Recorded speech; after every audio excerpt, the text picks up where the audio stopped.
नमस्कार दोस्तों, और आप देख रहे हैं वन नाइन नेशन। स्वागत है आपका आज के मुख्य समाचार में।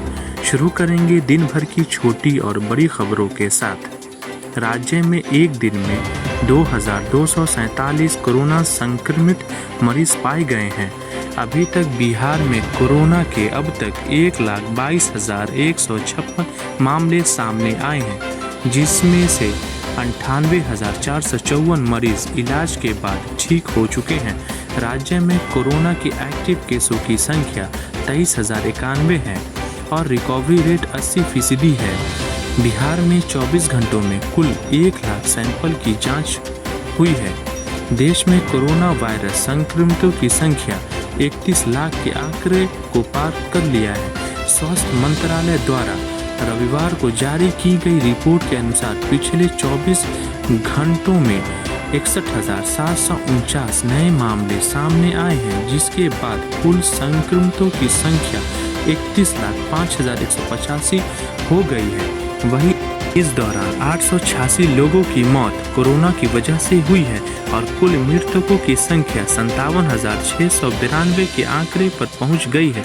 देश में इस वक्त 7,10,143 केस एक्टिव हैं, जिनका इलाज या तो अस्पताल में चल रहा है या फिर वह डॉक्टर के दिशा निर्देश के तहत होम आइसोलेशन पे हैं। किसान आवाम मोर्चा के राष्ट्रीय अध्यक्ष जीतन राम मांझी ने कहा है कि उनकी पार्टी विधानसभा चुनाव में किसके साथ जाएगी, इसका निर्णय पार्टी 30 अगस्त तक तय करेगी। और उन्होंने कहा है कि हमारी बातचीत बसपा, एनसीपी, MIM, वामसेफ और यशवंत सिन्हा के लोगों से भी बातें चल रही हैं। जीतन राम मांझी ने कहा है कि सभी दल मेरे नेतृत्व में चुनाव लड़ना चाह रही है और उनका कहना है कि तीसरे मोर्चों की भी तैयारी चल रही है। और उन्होंने यह भी बोला है कि कुछ कांग्रेस के लोगों भी यही चाहत है। और जीतन राम मांझी ने यह भी स्पष्ट किया है कि जो भी दल हम नीतियों से करीब होगा उसके साथ गठबंधन किया जाएगा। जीतन राम मांझी ने कहा है कि महागठबंधन में वापसी का कोई सवाल नहीं और राजद में तीखा प्रहार करते हुए राजद दलित प्रेमी दिखावा है। और उन्होंने यह भी बताया है कि राजद के उदय नारायण चौधरी के कारण ही उनको मुख्यमंत्री पद छोड़ना पड़ा।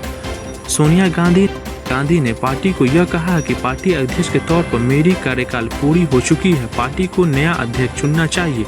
और आज सोनिया गांधी ने कांग्रेस वर्किंग कमेटी की बैठक बुलाई है। माना जा रहा है कि इसी बैठक में नए अध्यक्ष पर फैसला हो सकता है। और रिपोर्ट का कहना है कि कांग्रेस के 23 नेताओं ने पार्टी अध्यक्ष सोनिया गांधी को चिट्ठी लिखकर मांग की है कि ऊपर से नीचे तक बदलाव की जरूरत है। लेटर लिखने वालों में से 5 पूर्व मुख्यमंत्री, कांग्रेस वर्किंग कमेटी के सदस्य, सांसद और पूर्व केंद्रीय मंत्री शामिल हैं। इस पत्र में 3 मांगों का जिक्र भी है। वह भी बता दूं, लीडरशिप फुल टाइम और प्रभावी हो और जो कि फील्ड में एक्टिव रहे। कांग्रेस वर्किंग कमेटी का चुनाव करवाया जाए। इंस्टीट्यूशनल लीडरशिप मैकेनिज्म तुरंत बने ताकि पार्टी में फिर से जोश भरने के लिए गाइडेंस मिल सके।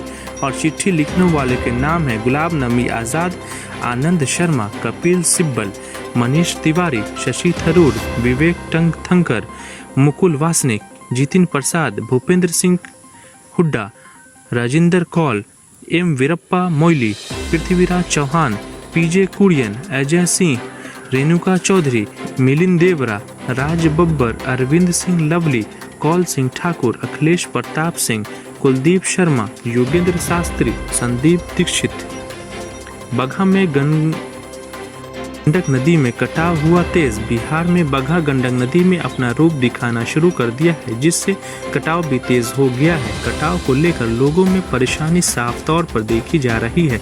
सूचना के बाद जल संसाधन विभाग की टीम काम में जुट गई है। इसके साथ भी फ्लड फाइटिंग कार्य के बाद भी गंडक नदी का दबाव बना हुआ है और तटबंध का कटाव भी जारी है।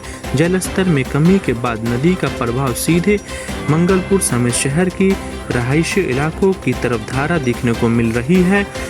तीव्र धारा से बांध पर कटाव भी तेज हो गया है। इतना भी नहीं, तीव्रता बांध से टकरा भी रही है। हालांकि पिछले साल बांध का निर्माण किया गया था, लेकिन अभी साल भर में बांध कटकर नदी में गिरने लगा है, जिससे ग्रामीणों में परेशानी देखी जा सकती है।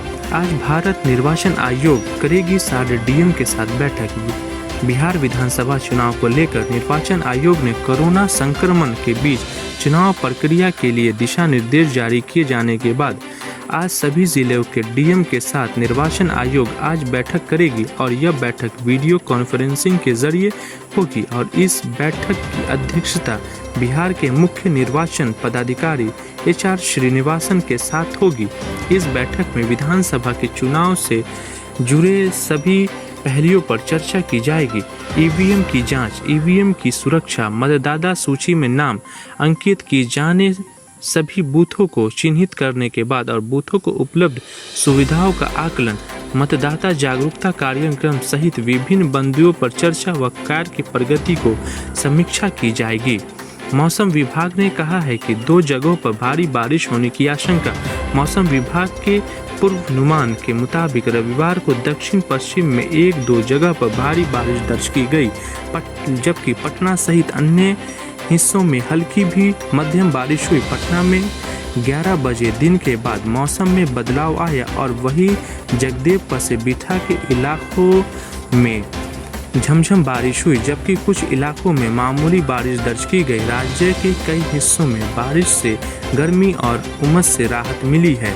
मौसम विज्ञान केंद्र के मुताबिक राज्य के उत्तरी पूर्व में कई जगहों पर और कई हिस्सों में आंशिक बारिश दर्ज की गई है। वहीं बक्सर में 80 mm, इस्लामपुर में 50 mm, कटिहार और मुंगेर में 40 mm, फुलपरास में और झंझारपुर में 30 mm बारिश दर्ज की गई है। इसके अलावा मुजफ्फरपुर, समस्तीपुर, सिवान, शिवहर, जहानाबाद, नालंदा, नवादा, सारण, रोहतास, भोजपुर, सीतामढ़ी, दरभंगा, मधुबनी सहित कई इलाकों में हल्की से मध्यम बारिश दर्ज की गई है।